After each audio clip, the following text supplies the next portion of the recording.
کراچی میں پولیس اہلکار شہید کر دیا گیا۔ بتایا گیا کہ ایک موٹر سائیکل پر سوار 2 ملزمان نے اہلکار کو فائرنگ کا نشانہ بنایا اور فرار ہو گئے۔ پولیس نے واقعے کو ٹارگٹ کلنگ کا شاخسانہ قرار دے دیا۔ پولیس کے مطابق پولیس اہلکار متیرو خان کو شہید کیے جانے کا واقعہ کراچی کے علاقے میر شاہ گبول ٹاؤن پیپری میں پیش آیا۔ پولیس اہلکار ڈیوٹی ختم کر کے گھر جا رہا تھا کہ نامعلوم مسلح ملزمان کی فائرنگ کا نشانہ بن گیا۔ پولیس نے بتایا کہ پولیس اہلکار متیرو خان شاہ لطیف تھانے میں تعینات تھا، جو 3 بیٹیوں سمیت 9 بچوں کا باپ تھا۔ اہل خانہ کے مطابق اس کی کسی سے کوئی دشمنی نہیں تھی۔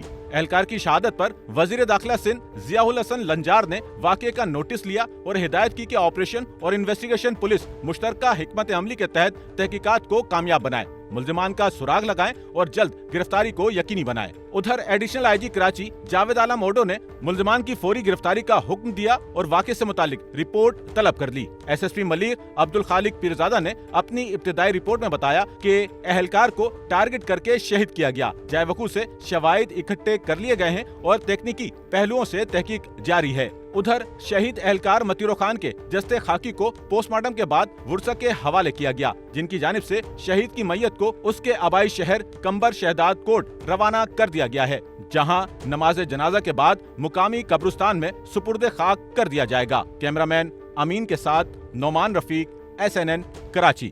سچل نیوز نیٹ ورک کی ویڈیوز میں خوش آمدید۔ ناظرین، ویڈیو سے متعلق اپنی قیمتی رائے کا اظہار کمنٹ باکس میں ضرور کریں اور چینل کو سبسکرائب کریں۔